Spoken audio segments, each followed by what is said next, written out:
Lei 8.069 de 1990, Estatuto da Criança e do Adolescente. Artigo 1º. Esta lei dispõe sobre a proteção integral à criança e ao adolescente. Artigo 2º. Considera-se criança, para os efeitos desta lei, a pessoa até 12 anos de idade incompletos e adolescente, aquela entre 12 e 18 anos de idade. Parágrafo único. Nos casos expressos em lei, aplica-se excepcionalmente este estatuto às pessoas entre 18 e 21 anos de idade. A criança e o adolescente, eles não eram entendidos enquanto sujeitos de direitos. Eles não tinham voz e eles não tinham vez. Nós começamos a falar em proteção integral, ou seja, nós temos um estatuto e aí nós falamos de direitos e também de deveres, quer dizer, não é só a responsabilização. Falamos que a responsabilidade sobre o futuro desses seres, né, ainda em desenvolvimento, é da sociedade, da família e do Estado. Então, é uma tríplice responsabilidade. Todos nós, na verdade, temos que estar atentos a esses direitos.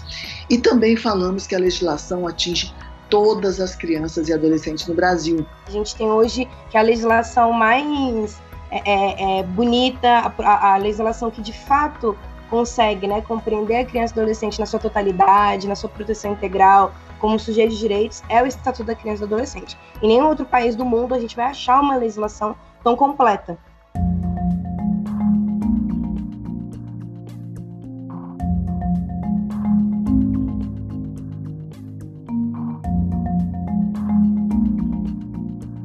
Essa mudança ela foi muito significativa. Primeiro, por responsabilizar as várias esferas da sociedade, né, a família e o Estado, e não deixar isso só na responsabilidade da família, mas também porque rompe com um histórico de criminalização de crianças e adolescentes em situação de vulnerabilidade que era muito ruim.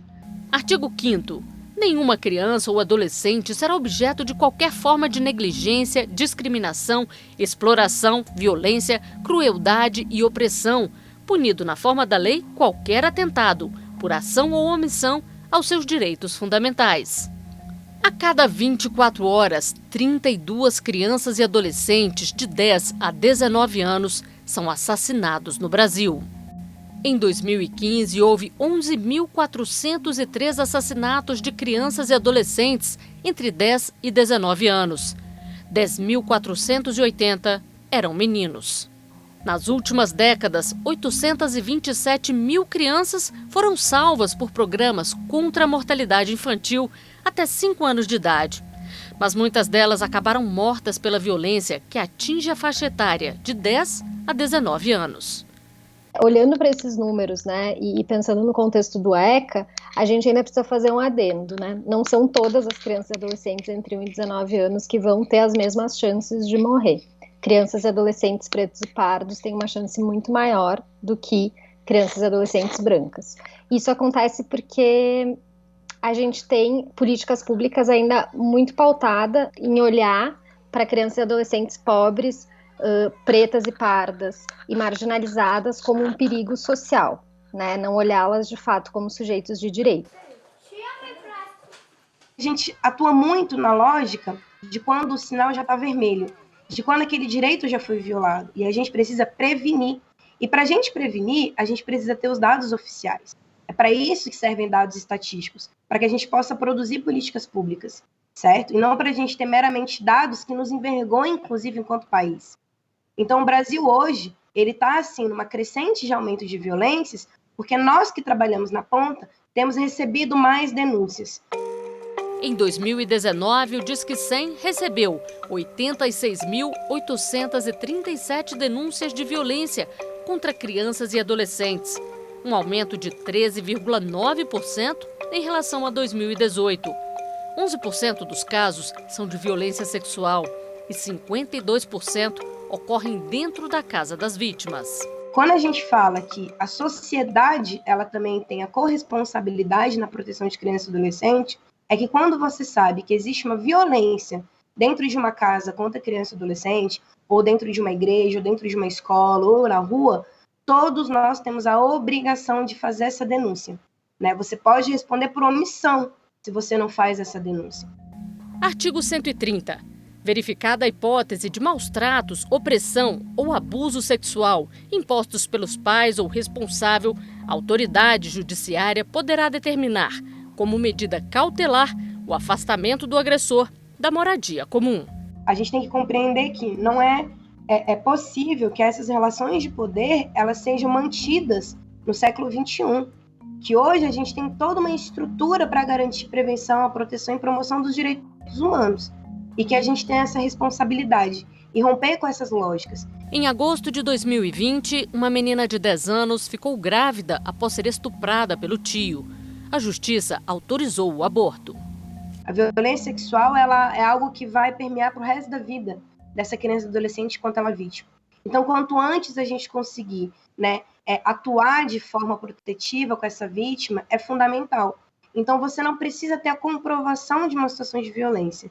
Se você percebe que tem uma situação ali de risco, se você vê uma situação estranha, que você não consegue compreender que aquilo não é natural, que aquilo não é, né, algo que deve estar acontecendo com uma criança e adolescente, procure o conselho tutelar e faça a denúncia.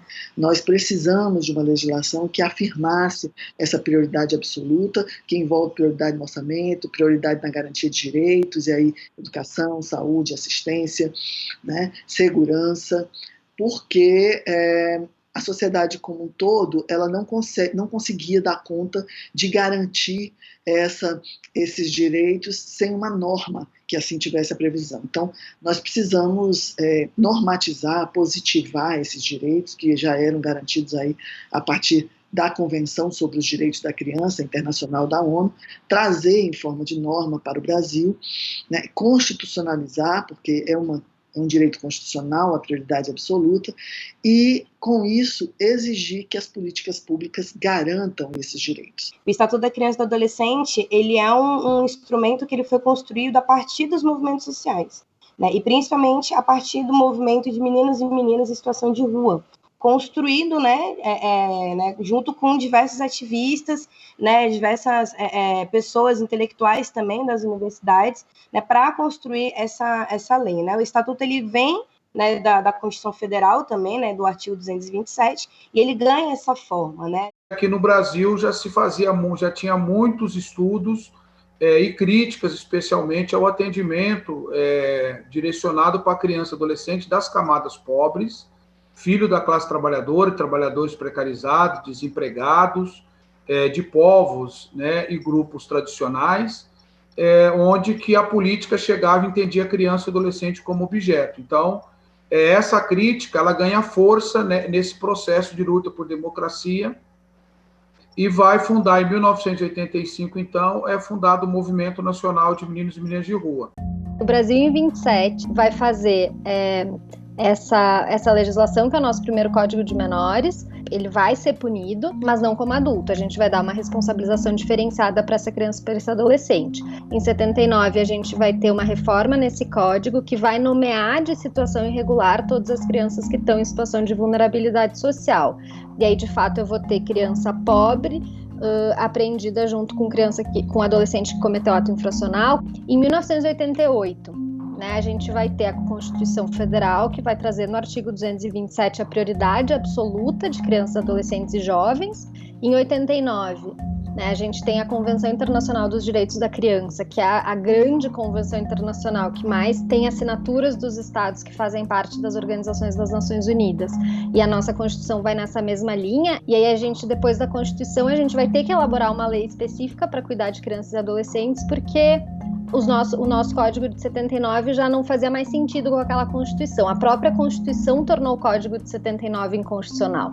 Então a gente precisou do ECA para concretizar os dizeres da nossa Constituição da República de 88, né, que é uma Constituição que estava nascendo junto com uma democracia que estava renascendo no Brasil. Desde 1990, a gente vai ter um olhar específico para o adolescente que pratica o ato infracional, ou que é a quem é atribuída a prática de um ato infracional. Então a gente vai ter o Estatuto da Criança e do Adolescente, que vai fazer uma separação entre crianças que praticam atos infracionais e aqueles que não praticam. Os que não praticam e estão numa situação de vulnerabilidade social, que estão abandonados, que estão em uma situação de pobreza ou que são vítimas, inclusive, da violência, essas crianças e adolescentes, elas não vão ser institucionalizadas, ao menos não da forma com que eram até o ECA ser publicado.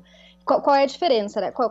Por que é importante falar sobre isso? Porque, de um lado, tu tem agora, né, desde a edição do ECA, tu tem medidas protetivas que vão proteger essas crianças e medidas socioeducativas que vão socioeducar, ou seja, além de punir, a gente vai educar crianças que estão em alguma situação aí de prática de ato infracional. Em 2012, entrou em vigor a Lei 12.594, que criou o Sistema Nacional de Atendimento Socioeducativo, SINASE.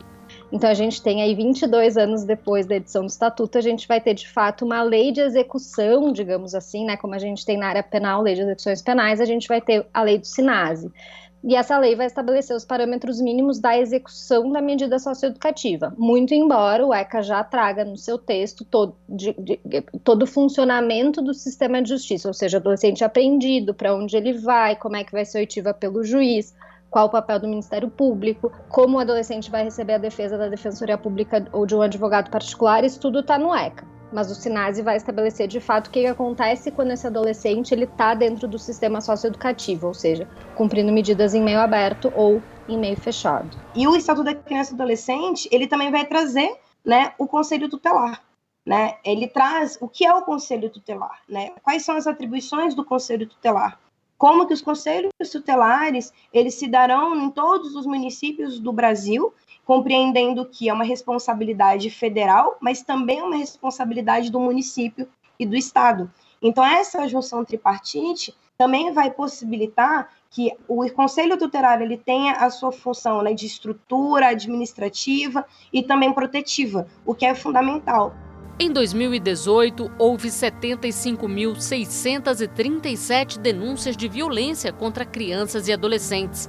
Os conselhos tutelares foram acionados 17.400 vezes.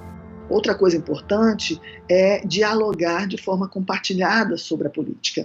Os conselhos que foram criados, CONANDA, Conselho de Direitos da Criança e do Adolescente Nacional, e os conselhos estaduais e municipais, eles precisam participar efetivamente do desenho das políticas públicas para esse público.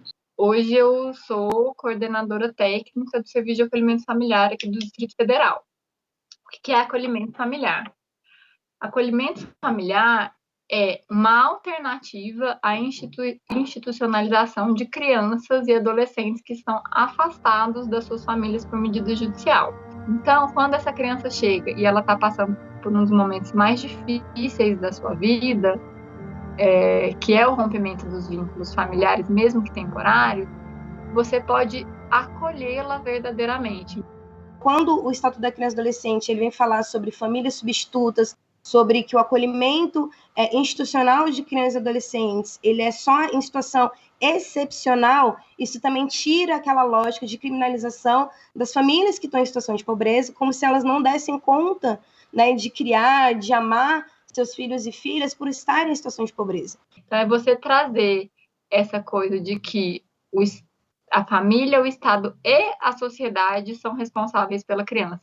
Então, é você falar, vem cá, sociedade, está vendo essa criança aqui que está precisando de cuidado? Você vai cuidar na sua casa. E tem sido muito bacana. Artigo 4º, parágrafo único. A garantia de prioridade compreende primazia de receber proteção e socorro em quaisquer circunstâncias, preferência na formulação e na execução das políticas sociais públicas, destinação privilegiada de recursos públicos nas áreas relacionadas com a proteção à infância e à juventude.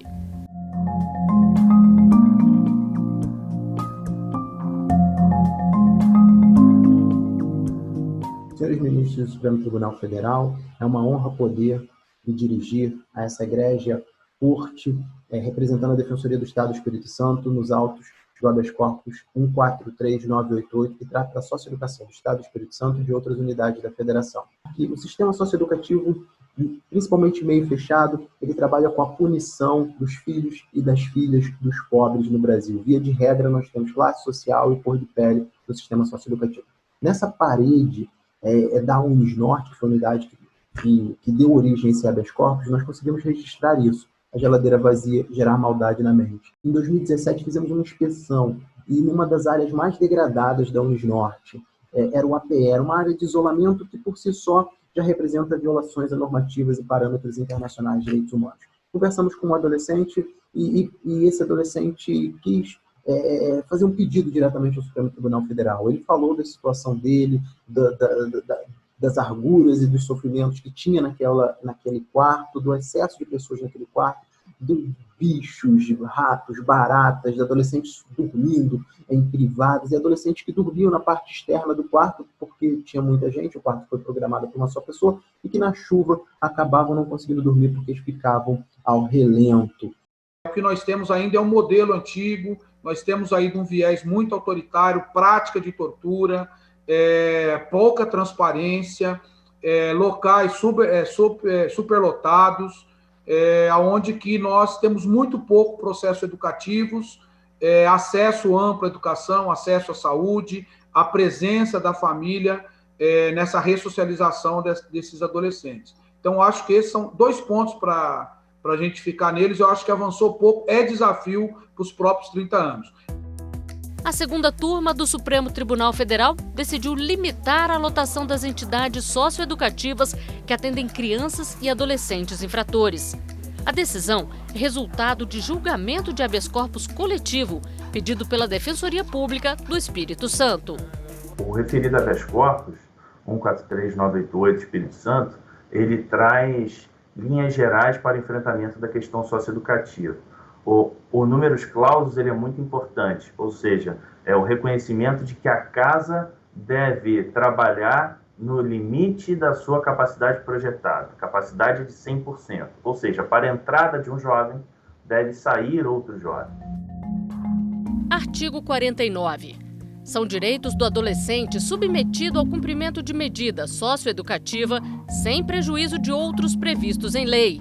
Inciso 2. Ser incluído em programa de meio aberto quando inexistir vaga para o cumprimento de medida de privação da liberdade, exceto nos casos de ato infracional cometido mediante grave ameaça ou violência à pessoa, quando o adolescente deverá ser internado em unidade mais próxima de seu local de residência.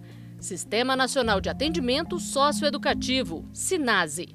O trato da questão socioeducativa, ele leva à gradação proposta lá há 30 anos no ECA, no artigo 112. A gradação ali aposta, né, que primeiro se tenta solucionar a questão sem a privação de liberdade e a última razão se torna a privação de liberdade, né, a reavaliação das decisões pertinentes aos fatos cometidos sem violência ou grave ameaça, mesmo que reiterados, que o Estado proceda ao cambiamento desses adolescentes dentro das casas sob os seus cuidados, de modo que se possa, evidentemente, resguardando todos os direitos do adolescente, direito de convívio familiar, inclusive, mas que se possa manejar dentro da unidade da federação para que todas as casas cheguem aos 100% o quanto antes, bem como observando o artigo 49, inciso 2 da Lei do SINASE, Lei 12594 de 2012, para que, caso não haja vagas em meio fechado para todos, que seja oportunizada, sem prejuízo do PIA, seja oportunizada a condução da medida socioeducativa em meio aberto. A segunda turma propõe criação de um observatório judicial no STF para acompanhar o cumprimento da decisão nas unidades socioeducativas. É fundamental, sim, que a gente estabeleça um limite de número de pessoas em desenvolvimento, de crianças e adolescentes, que estejam nesses espaços, porque senão eles ficam sem nenhuma condição de implementação da política que foi pensada, né? Direito à educação, direito à assistência, direito à saúde, já que eles têm que se aproximar cada vez mais de um lar. Artigo 53. A criança e o adolescente têm direito à educação visando ao pleno desenvolvimento de sua pessoa, preparo para o exercício da cidadania e qualificação para o trabalho. A gente também tem um avanço, né, de compreender criança e adolescente como sujeitos de direitos. Né? Isso quer dizer o quê? Ele vai falar da sua proteção integral. Ele vai falar que criança e adolescente tem direitos a todas as fases do seu desenvolvimento, né, nesse local, né, do 0 anos até os 12, depois dos 12 até os 18, que ele tem diversos direitos, a liberdade religiosa, a liberdade política, a se expressar, os seus desejos, as suas vontades, direito à vida, direito à educação, à saúde, e que a sociedade, o Estado e a família, eles têm nessa responsabilidade compartilhada em assegurar essa proteção integral, assegurar esses direitos. Então, a gente tem a pandemia traz uma lupa, né, para situações que eram pré-existentes. Então, a gente tem um sistema único de saúde, um sistema único de assistência social, que são excelentes sistemas. Eles dialogam muito com o que está posto epistemologicamente no Estatuto da Criança e do Adolescente e com as diretrizes constitucionais e do próprio Estatuto. Infelizmente, eles são políticas públicas que precisam de uma articulação, inclusive com a política de educação. A pandemia atingiu muito crianças e adolescentes. Tem muita criança e adolescente sem escola, né, nesse momento, porque não tem acesso. Já foi excluída de antemão porque as escolas estão fazendo videoconferências e eles não têm sequer os equipamentos, né? A pandemia, né, da Covid-19, ela traz um cenário brasileiro que a gente tem que compreender, que é mostrar para a sociedade que as políticas públicas no Brasil, elas já vêm de um processo de precarização. Né? A crise que a gente enfrenta nesse momento, né, não é só uma crise sanitária, é uma crise política, é uma crise econômica, e que as políticas públicas que asseguram a promoção, a proteção e a prevenção de direitos humanos, ela entra nessa escalada, né, de profunda decadência. Isso é muito grave. Então, assim, as políticas públicas elas não ficam precarizadas pela pandemia, elas se aprofundam nesse processo, né, de crise nacional que a gente está vivendo. As políticas são territorializadas por isso, para poder, a partir da lógica do cotidiano e da proximidade, conseguir fazer um atendimento mais qualificado à demanda daquelas famílias e aí, consequentemente, das crianças e dos adolescentes. Para mim, hoje, você pensar em saídas para essa situação de vulnerabilidade e de violação de direitos que se agrava com a pandemia, é pensar em como efetivar essas redes locais, fazendo um fortalecimento de políticas públicas dialógicas, concretas, nos territórios, vendo quais são as demandas de cada população. E isso não pode ser feito de uma maneira imposta, precisa ser feito com uma escuta a quem é esse público. Artigo 7º. A criança e o adolescente têm direito à proteção à vida e à saúde, mediante a efetivação de políticas sociais públicas que permitam o nascimento e o desenvolvimento sadio e harmonioso, em condições dignas de existência. O Estatuto da Criança e do Adolescente, ele fala sobre a não criminalização da pobreza, sobre direito universal à educação.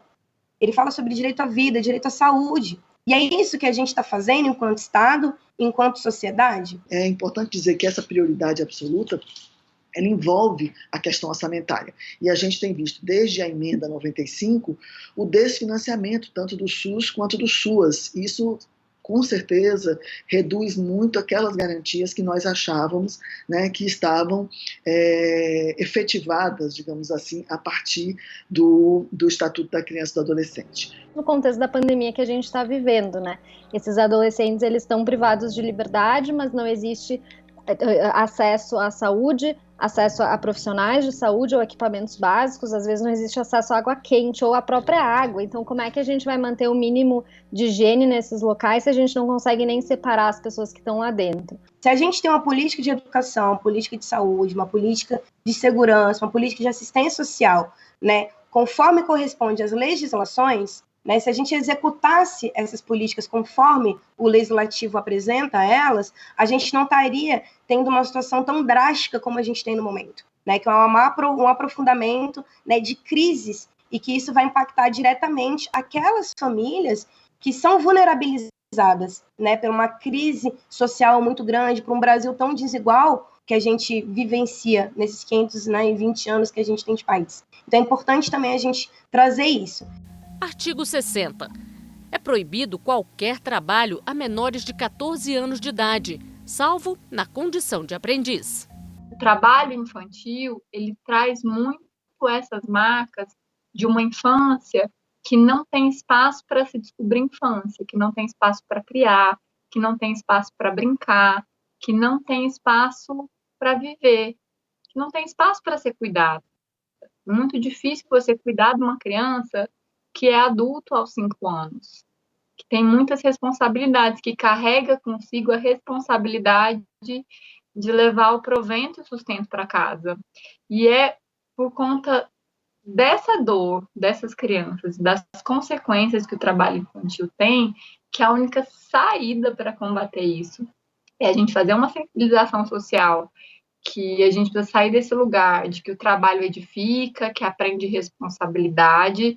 Criança tem que brincar. O trabalho da criança é brincar. É brincando que ela vai aprender a ser responsável, é brincando que ela vai aprender a estudar, que ela vai criar, que ela vai ser crítica. Eu cuidava de algumas crianças da cidade, né, da rua lá. Eu era muito criança, enquanto a mãe dessa criança fazia alguma outra coisa, eu passava um dia com essa criança, então eu recebia um trocadinho por aquilo dali. Eu ficava com aquela criança das 8 da manhã, às 10, 11 da noite, até a hora que a mãe dele chegava, né. Então, aí depois eu entrei no trabalho de carteira assinada mesmo, né? Mas, assim, eu sou super a favor, sim, dos trabalhos a partir dos 14 anos, dentro das diretrizes do ECA, mas o trabalho infantil, ele é crime. Se eu tiver conhecimento de qualquer criança que trabalha sobre esse prisma, eu denuncio. Muito cedo fui trabalhar no lixão, para alimentar a minha casa. Em alguns períodos a gente comeu coisa que vinha do lixão. Então, meus brinquedos, durante um período da minha vida, era aquilo que não servia para a casa das pessoas, ia para o lixo, e aquilo é que eram meus brinquedos. Para o meu filho, o qual eu concebi ele aos 15 anos, eu já preferi sustentar a casa, eu trabalhava e ele estudava. O meu filho não participou de nenhum projeto de menor aprendiz e também não participou de jovens aprendiz. Depois que ele fez a sua formação do seu ensino médio, mas pela minha experiência, né? Então eu entendi que era melhor o meu filho só estudar. Essa é uma questão importante. Criança e adolescente, ela precisa ter direito à escola. E isso é incompatível com o trabalho, né? O Estatuto já prevê situações em que ela vai poder se integrar à realidade laborativa muito mais no processo de aprendizagem, né? E, infelizmente, nós ainda, no Brasil, temos no imaginário popular a ideia de que essas crianças podem e devem iniciar o seu trabalho de forma precoce, que isso vai ajudá-las na formação moral ou algo assim. Se a gente não fortalece essa família dentro de uma outra lógica de sentido, a gente vai estar vendo a vulnerabilização que o trabalho infantil causa, tanto por empobrecer a infância, a vivência dessa infância, como por enrijecer a capacidade de diálogo, de criar, de se relacionar.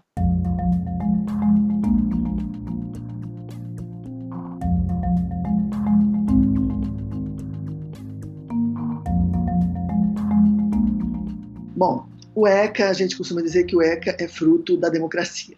É uma lei extremamente avançada, tanto que outros países copiaram, se inspiraram no Estatuto da Criança e do Adolescente, que o Brasil inaugurou, digamos assim, essa nova forma a partir da sua Constituição de 1988, que estabeleceu que criança e adolescente a nossa Constituição Cidadã, né? Criança e adolescente era, então, prioridade absoluta, né, por estar em situação de desenvolvimento e, portanto, precisava ter todos os direitos que nós adultos temos e mais um olhar específico em algumas situações. Então, o ECA foi uma legislação extremamente avançada. Bom, a gente avançou nesses 30 anos sobre as medidas socioeducativas. Isso é um grande avanço que a gente tem. Então, a gente tem 6 tipos de medidas socioeducativas hoje, que traz o Estatuto da Criança e Adolescente. A gente avançou, né, sobre as atribuições do Conselho Tutelar, sobre a implementação do Conselho Tutelar em todos os municípios. A gente tem também uma possibilidade de tipificar, né, as violências sexuais contra crianças e adolescentes.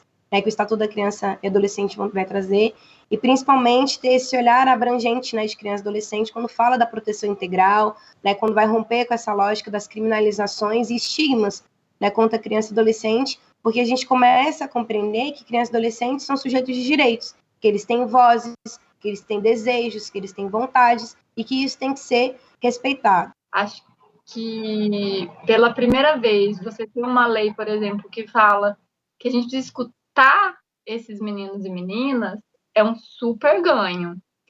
Agora, é aprender a escutar, né? Que não é escutar na nossa linguagem.